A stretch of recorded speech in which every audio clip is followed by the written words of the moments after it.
तो previous video रे आमे संबल और ताहार विकास विषय शॉर्ट क्वेश्चन गुड़ा करथिले। तो आज आमर ए वीडियो रे आमे भू संबलर किसी शॉर्ट क्वेश्चन करिबा। तो चलंतु आरंभ करिबा आमर भू संबलर एमसीक्यू सेशन। तो प्रथम क्वेश्चन देइची भारतर समुदाय भूभागर शतकड़ा केते भाग मालभूमि। तो शतकड़ा केते भाग मालभूमि यार सठिक आंसर होची ऑप्शन डी 27 भाग मालभूमि अछि। भारतर 43 भाग जो अछि हमर कोन अछि ना समतल भूमि अछि।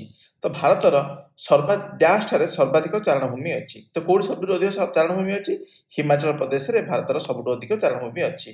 तो यही दुटा क्वेश्चन को मसीह आसला 2022 मसीहार आनुअल परीक्षा आसला। सेमती क्वेश्चन नंबर 3 कहूँ कि चलित अनाबादी भूमि रे केते समय धरी कृषि कार्य होई न थाए। तो केते चलित पई केते वर्ष होई नथिबो 1 वर्ष मा 1 वर्ष रु कम जोटी हेई नथिबो सेठी कोन हबो कृषि कार्य होई नथिबो ताको चलित अनाबादी भूमि कुआ जाय। तो 7 नंबर क्वेश्चन होची भारतर समुदाय भूमिर शतकड़ा डैश भाग अरण्य भूमि अंतर्गत। तो यार आंसर होची केते 24.3 भाग अंतर्गत। किंतु केते रहिबा दरकार तो कम से कम गोटे देश रे 1/3 एरिया रे कोन रहिबा दरकार हमर अरण्य रहिबा दरकार। ता अर्थात 33 शतकड़ा रहिबा दरकार हैला।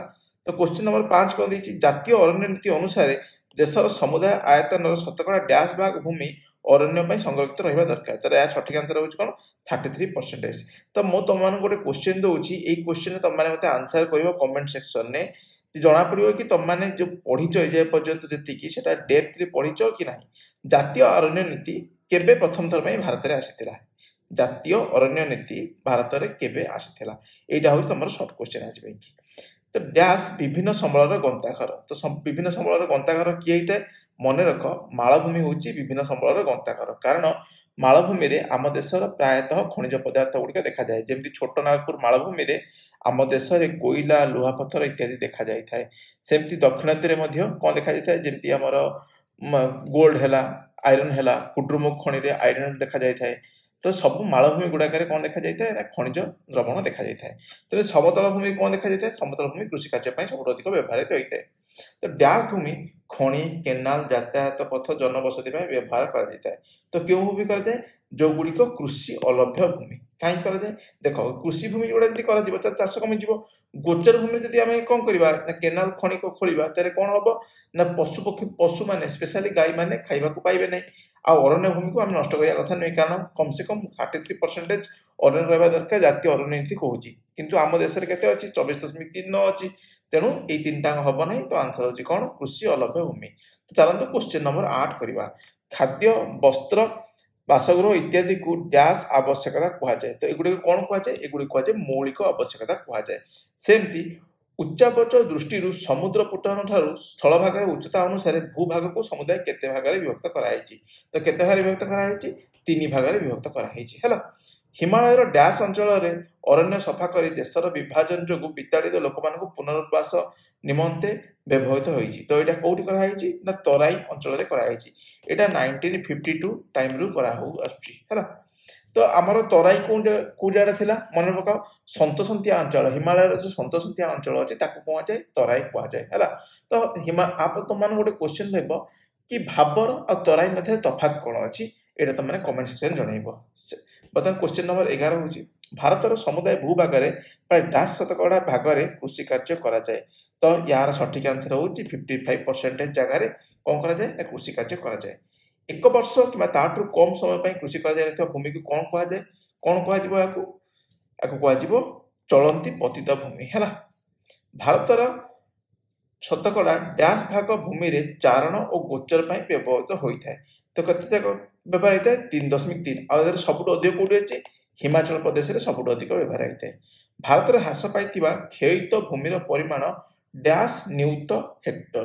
तो यार सठिक आंसर होची केते 130 न्यूट हेक्टर बा 13 कोटी हेक्टर। रूसिया रे प्रत्येक व्यक्ति पई डैश हेक्टर उपयोगी भूमि रही। तो केते हेक्टर भूमि रही 8.43 हेक्टर रही हैला। किंतु आमे देखिबा भारतर आकार आयतन हिसाब आम रशिया रे आयतन केते अछि ना तार 11 गुण अछि हैला। फिर भी मध्ये केते बर्तन रहउची हेक्टर ना 8.43 हेक्टर रही। आम मौलिक आवश्यकता रे प्राय शतकड़ा डैश भाग आमको भूमि मिलता है। तो केते मिलता है 95% आमको भूमि मिलता है।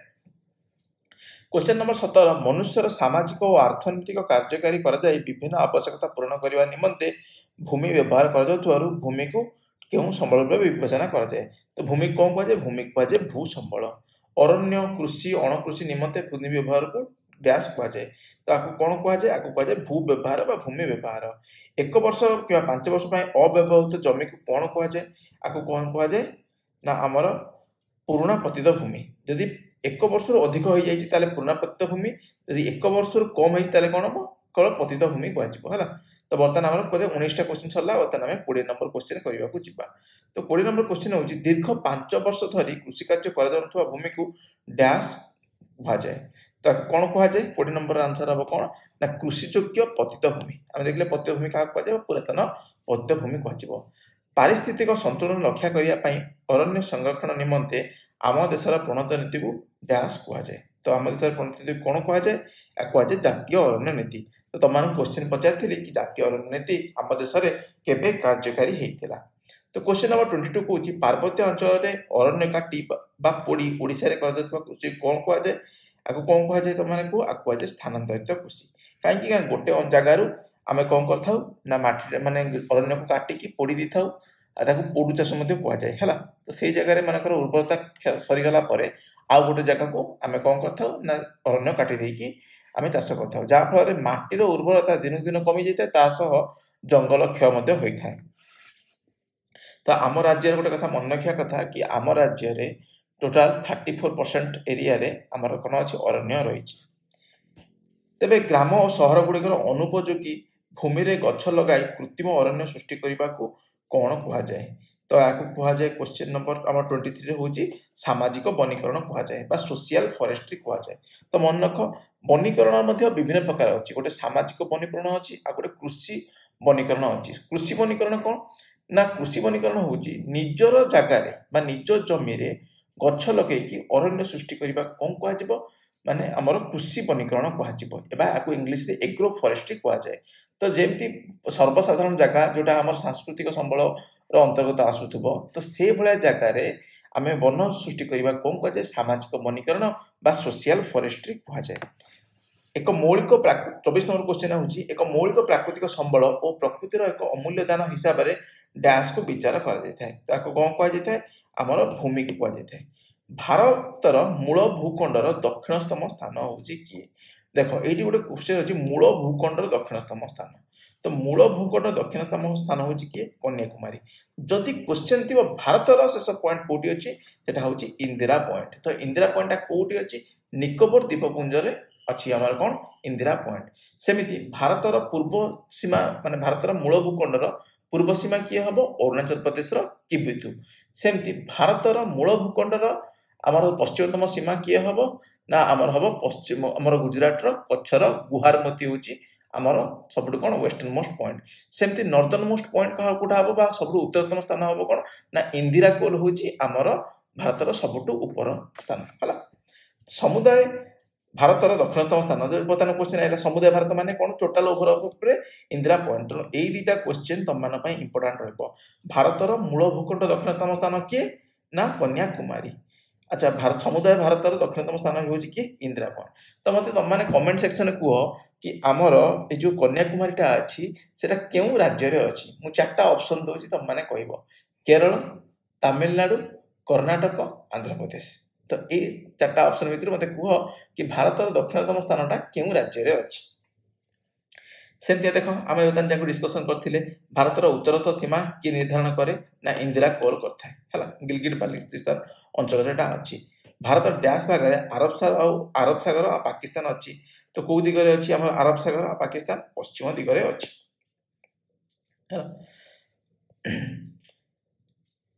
तो ये आम 28 नंबर पश्चिम दिगरे अच्छी। चलती कृषि वर्ष ताठू कम समय धरिकी चलती माने कौन होती 1 वर्ष चलती हूँ कौन 1 वर्ष ताठू कम समय धरी कृषि कार्य कर भूमि को डैश पतित भूमि कहुए। तो कौन कहुए चलती पतित भूमि कहुए। भारतर समुदाय आयतन 30% डैश भूमि। तो 30% कौ भूमि अच्छी आमर पार्वत्य भूमि अच्छी। अरण्य प्रायतः डैशटारे संपूर्ण क्षय पाई। तो मन रख देख बर्तमान आमर जो ऑप्शन अच्छी पंजाब हरियाणा बिहार है এই তিনটাରେ ଆମର କ୍ଷୟ ପାଇଯାଇଛି ଟୋଟାଲ। କାହିଁକି କ୍ଷୟ ପାଇଯାଇଛି?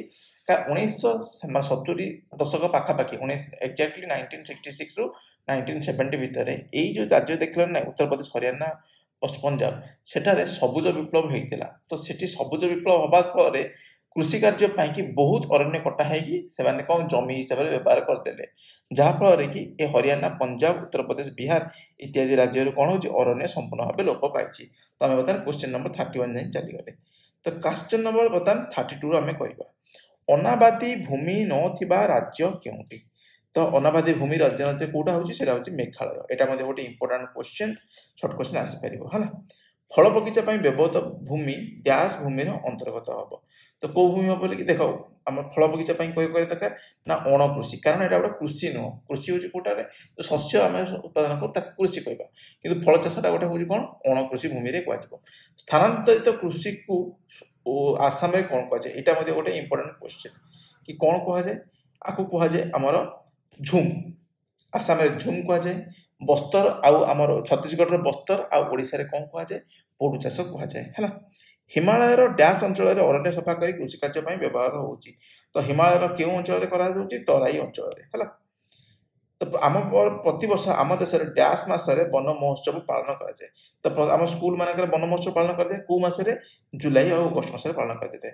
ସ୍ଥାନାନ୍ତରିତ କୃଷିକୁ ଓଡ଼ିଶାରେ ଡ୍ୟାସ୍ ଚାଷ ବୋଲି କୁହାଯାଏ। କୋଉ ଚାଷ କୁହାଯାଏ? ପୋଡୁ ଚାଷ କୁହାଯାଏ।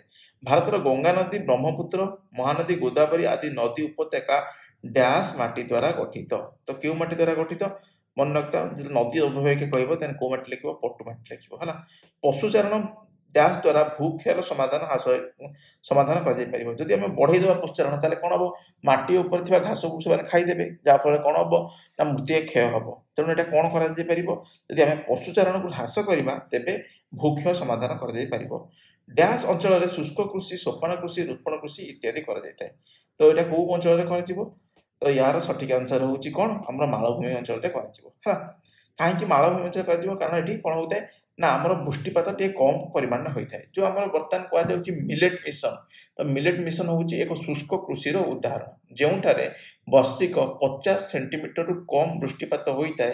ସେହି ଅଞ୍ଚଳରେ କରାଯାଉଥିବା ଚାଷକୁ ଶୁଷ୍କ କୃଷି କୁହାଯାଏ। ଆଉ ଶୁଷ୍କ କୃଷି ପାଇଁକି ବାଜରା, ଯଅ ଆଉ ମାଣ୍ଡିଆ ଏ ପ୍ରକାର ଯୋଉ ଜିନିଷ ସବୁ ଅଛି ତାକୁ ଆମେ ମିଲେଟ୍ ହିସାବରେ ଗ୍ରହଣ କରୁ। ଆଉ ମିଲେଟ୍ ମିଶନ କେବଳ ଆମର କୋଉ ଅଞ୍ଚଳରେ କରାଯାଇଥାଏ? ମାଳଭୂମି ଅଞ୍ଚଳରେ ଭଲସେ କରାଯାଇପାରିବ। ଏମିତି ନୁହେଁ କେବଳ ମାଳଭୂମିରେ କରାଯାଇପାରେ, ଯୋଉ ଅଞ୍ଚଳରେ କମ୍ ବର୍ଷା ଦେଖାଯାଉଥିବ ସେ ଅଞ୍ଚଳ ମଧ୍ୟ କରାଯାଇପାରିବ। ତ ହିମାଚଳ ପ୍ରଦେଶରେ ମୁଖ୍ୟତଃ କେଉଁ ଚାଷ କରାଯାଏ? ମୁଖ୍ୟତଃ ବର୍ତ୍ତମାନ ଆମେ ଦେଖିଥିଲେ ହିମାଚଳ ପ୍ରଦେଶ ସବୁଠୁ ଅଧିକ କ'ଣ କରାଯାଉଥିବ ନା ଆମର ପଶୁପାଳନ କରାଯିବ, କାରଣ ଗୋଚର ଭୂମି ସବୁଠୁ ଅଧିକ କୋଉଠି ଅଛି? ହିମାଚଳ ପ୍ରଦେଶରେ ଅଛି। ତ ରାଜସ୍ଥାନରେ ଡ୍ୟାସ୍ ଭୂମିର ବ୍ୟବହାର ଅଧିକ ଦେଖିବାକୁ ମିଳେ। ରାଜସ୍ଥାନ ଜାଣିଛନ୍ତି ଆମ ଭାରତର ସବୁଠୁ ବଡ଼ ମରୁଭୂମି କୋଉଠି ଅଛି? ଥର୍ ମରୁଭୂମି କୋଉଠି ଅଛି? ରାଜସ୍ଥାନରେ ଅଛି। 1 ବର୍ଷ ବା ତାଠାରୁ କମ୍ ବର୍ଷ ଧରି କୃଷି କାର୍ଯ୍ୟ କରାଯାଉଥିବା ଜମିକୁ କ'ଣ କୁହାଯାଏ? ଚଳନ୍ତି ପ୍ରତୀତ ଭୂମି କୁହାଯାଏ। ଭାରତରେ ପ୍ରତ୍ୟେକ ବ୍ୟକ୍ତିର ବ୍ୟବହାର ପାଇଁ ରହିଥିବା ଭୂମିର ହାରାହାରି ପରିମାଣ କେତେ ଅଛି? ନା ଆମର କେତେ ଅଛି? ଏଇଟା 0.48 ହେକ୍ଟର। ଯୋଉ ଜାଗାରେ ରଷିଆରେ କେତେ ଥିଲା? 8.64 ହେକ୍ଟର। ସର୍ବାଧିକ ଅରଣ୍ୟ ଥିବା କେନ୍ଦ୍ରଶାସିତ ଅଞ୍ଚଳ, ଏଇଟା ମଧ୍ୟ ଗୋଟେ ଇମ୍ପୋର୍ଟାଣ୍ଟ କ୍ୱେଶ୍ଚିନ୍। ପରୀକ୍ଷାରେ ଏଇଭଳିଆ କ୍ୱେଶ୍ଚିନ୍ ଆସିଥାଏ। ତ ସର୍ବାଧିକ କେନ୍ଦ୍ରଶାସିତ ଅଞ୍ଚଳ ହେଉଛି କୋଉଟା? ଆମର ଆଣ୍ଡାମାନ ନିକୋବରରେ ସବୁଠୁ ଅଧିକ ଅଛି। ଆଉ ସବୁଠୁ କମ୍ କୋଉଠି ଅଛି? ଦିଲ୍ଲୀରେ ସବୁଠୁ କମ୍ ଅଛି, ଆଣ୍ଡାମାନ ନିକୋବରରେ ସବୁଠୁ ଅଧିକ ରହିଛି। ତ ବର୍ତ୍ତମାନ ଆମେ 45ଟା କ୍ୱେଶ୍ଚିନ୍ କରିଦେଲେ। ତେବେ ଚାଲନ୍ତୁ ନେକ୍ସଟ କ୍ୱେଶ୍ଚିନ୍ ଆମର କରିବା 46 ନମ୍ବର କ୍ୱେଶ୍ଚିନ୍। ସର୍ବାଧିକ ଚାରଣଭୂମି ରହିଥିବା ଭାରତର ଏକ ରାଜ୍ୟ କିଏ? ସବୁଠୁ ଅଧିକ କିଏ ଅଛି? ହିମାଚଳ ପ୍ରଦେଶରେ ଅଛି। ସେମିତି ଆମର ଭାରତର ସମୁଦାୟ ଆୟତନର ସମତଳ ଭୂମି କେତେ ଭାଗ ଅଛି? 43 ଭାଗ ଅଛି। ପାର୍ବତ୍ୟ ଅରଣ୍ୟ ସଂରକ୍ଷିତ ଭୂମି କେତେ ପରସେଣ୍ଟ ରହିବା ଦରକାର? ତ କେତେ ପରସେଣ୍ଟ ରହିବା ଦରକାର? 60% ରହିବା ଦରକାର ପାର୍ବତ୍ୟ ଅରଣ୍ୟ ସଂରକ୍ଷିତ ଭୂମି। ଭାରତର ଭୂସମଳ ଅତ୍ୟନ୍ତ ଉପଯୋଗୀ ହେବାର କାରଣ କ'ଣ? ନା କାରଣ ଏଥିରେ କ'ଣ ଅଛି? ଜଳବାୟୁ, ତାପମାତ୍ରା, କ୍ରାନ୍ତୀୟ ଅବସ୍ଥିତି ନା ବାୟୁଚାପ? ତାର ୟାର ସଠିକ ଆନ୍ସର ହେଉଛି ଆମର କ୍ରାନ୍ତୀୟ ଅବସ୍ଥିତି ହେଲା। ଲାଭାଜନିତ ମାଳଭୂମିରେ କାର୍ଯ୍ୟ କରାଯାଉଥିବା ରାଷ୍ଟ୍ର ସମୂହ। ମନେକର ଲାଭାଜନିତ ମାଳଭୂମି କୋଉ ଜାଗାରେ ଅଛି? ଆମର ମହାରାଷ୍ଟ୍ର ଆଉ ଗୁଜୁରାଟରେ ଅଛି। ମହାରାଷ୍ଟ୍ରରେ ଲାଭା ଯୋଉଠି ଅଛି ସେଠି କଳା କଲରର ମାଟି ଦେଖାଯିବ, ଆଉ ସେଇଠି ଆମର କପା ଚାଷ ଅଧିକ ହବ। ଆଉ ଗୁଜୁରାଟ ଆଉ ମହାରାଷ୍ଟ୍ରରେ କପା ଚାଷ ଅଧିକ ହୋଇଥାଏ।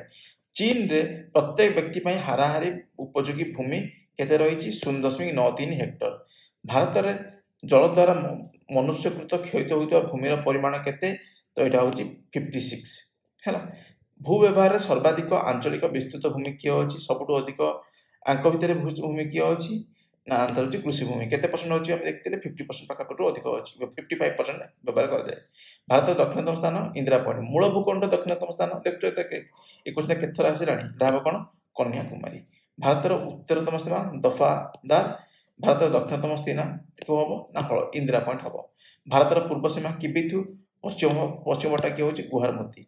भारत पश्चिम रे पाकिस्तान अरब सागर भारत दक्षिण रे कि होची ना हमर भारत महासागर आ श्रीलंका अछि। भारतर उत्तर रे चीन भारतर पूर्व रे कि अछि हमर पूर्व रे एठी आंसर कि हबो ना बंगोपसागर हबो है ना। तो मन रख ये जो मालेशिया थाईलैंड इंडोनेशिया ए माने भारतर दक्षिण पूर्व स्थान रे अछंती हला ना कि पूर्व रे अछंती। तो बर्तमान जो आम 59 क्वेश्चन करिया जिबा एगुडाक प्रायतः जो क्वेश्चन गुडाक अछि सेगुडाक होची कोन हमर राज्य और राजधानी हला। तो तमिलनाडु कोठी रो चेन्नई हेले गुजरात रो कोन हबो को दम माने इतिर आंसर हबो कि तो आंसर करि परलो तो आंसर हबो कोन गांधीनगर। उत्तराखंड रो देहरादून तबे तेलंगाना रो कोन हबो तेलंगाना कोन अछि बोली कि तेलंगाना को आंसर हबो तेलंगाना हबो हैदराबाद। महाराष्ट्र रो मुंबई अरुणाचल प्रदेश रो कोन हबो ईटानगर मणिपुर रो इम्फाल तबे मिजोरम कोन आइजल। भारत रो पार्वत्य भूमि केते अछि 30% तो समतल भूमि केते परसेंट अछि 43%। ईटानगर अरुणाचल प्रदेश तो शिमलाटा हमर कोठी अछि हिमाचल प्रदेश रे। गोवा रो कैपिटल किए बा राजधानी किए पनाजी तो सिक्किम रो किए हबो गंगटोक। जयपुर रो राजस्थान तो बेंगलुरु कोटा अछि कर्नाटक रो। रांची होची झारखंड रो तो रायपुर होची कि छत्तीसगढ़ रो। जलवायु भूभाग प्राकृतिक व्यवस्था को ऊपर डिपेंड करे तो वैश्विक ज्ञान रे कोन डिपेंड करथिबो ना वैश्विक ज्ञान डिपेंड करे भूभागर मानवीय अवस्था को व्यवहार करथिबो। जल उत्स पार्वत्य भूमि खनिज उत्स फास्ट करते कहितली मालभूमि हबो आंसर। तो भारतर उत्तर दक्षिण दूरत्व होची 3214 किलोमीटर तबे पूर्व पश्चिम केते होची 2933 किलोमीटर। भारतर भौगोलिक आयतन 328.75 न्यूट हेक्टर तो अरण्य भूमि एठी केते अछि तो एक्जेक्टली अरण्य भूमि अछि 80.20 न्यूट हेक्टर। अण ए जो क्वेश्चन गुडा अछि ना नै ए क्वेश्चन गुडा करी मने रखि दिबो परीक्षा पूर्व थरे थरे वीडियोटा देखि कि मन रखियो कारण परीक्षा रे जो टाइम रे जो स्ट्रेसटा थाए हमर तो तापर एक्जेक्ट नंबरटा मने पड़े नै आ एठी देखो पाखापाखि चारटा सब आंसर पाखापाखि अछि। अण कृषि व्यवहृत होता भूमि 22.45 न्यूट हेक्टर। चाष जमी व्यवहृत होनथुवा भूमिटा हमर केते अछि ना 19.04 हेक्टर हला। भारतर उत्तर में कौन अच्छी अरण्य भूमि भारतर पश्चिम में कौन अच्छी ताले को भारतर पश्चिम में हम कौन मरुभूमि कहीं ना भारतर पश्चिम में किए अच्छी थर मरुभूमि अच्छी। भारतर अरण्य भूमि हूँ 24.39 भारतर चारण भूमि हूँ 3.3%। भारतर सर्वाधिक अरण्य कोटी अच्छी अरुणाचल प्रदेश रे। भारतर सर्वाधिक चारण भूमि कोटी अच्छी हिमाचल प्रदेश रे। ओडिशा रे कजे पोडु चाष तो आसाम रे कोन कजे झुम उपकूलवर्ती अंचल रे कोन देखा जाए पटुमाटी देखा जाए। तो माଳ अंचल रे कोन देखा जिवो तो माଳ अंचल देखा जिवो हमर लाभा मूर्तिका बा कृष्ण मूर्तिका देखा जिवो हला। काई कि देखा जिवो कला माटी आ पीठ अलग अलग जिंस एटा न हबनी आंसर तो लाभा मूर्तिका आ कृष्ण मूर्तिका देखा जिवो। क्षयित अरण्य होची 28% जल द्वारा क्षयित भूमि होची केते हमर 56%। तो हमर टोटल बर्तन ए वीडियो रे 78 टा शॉर्ट क्वेश्चन हैला। एई शॉर्ट क्वेश्चन नु प्रायतः परीक्षा रे पडिबार संभावना अछि। तो नेक्स्ट रे आमे मूर्तिका संबल को नेक्स्ट वीडियो रे आमे कंप्लीट करिबा। तेणु मु तो मोर तमान गोटे अनुरोध कि तमान जतबे ए वीडियोटा को देखुचो थरे देखि सारला परे जदि मने रहु नै तेबे नेक्स्ट टाइम कोन करिवो ना देखिला बेले फास्ट आगे वीडियोटा देखुचो तो फास्ट आगे कोन करिवो तमे निजु को आंसर पचारिवो कि मैं आंसर करि पाछु कि नै एटा करिवा द्वारा तम मानकर कॉन्फिडेंस मध्ये वृद्धि पाइबो हला।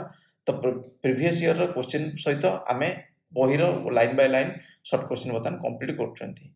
तेणु नेक्स्ट वीडियो देखिया पाई कि प्लीज लाइक शेयर आउ सब्सक्राइब कर दबो। Thank you.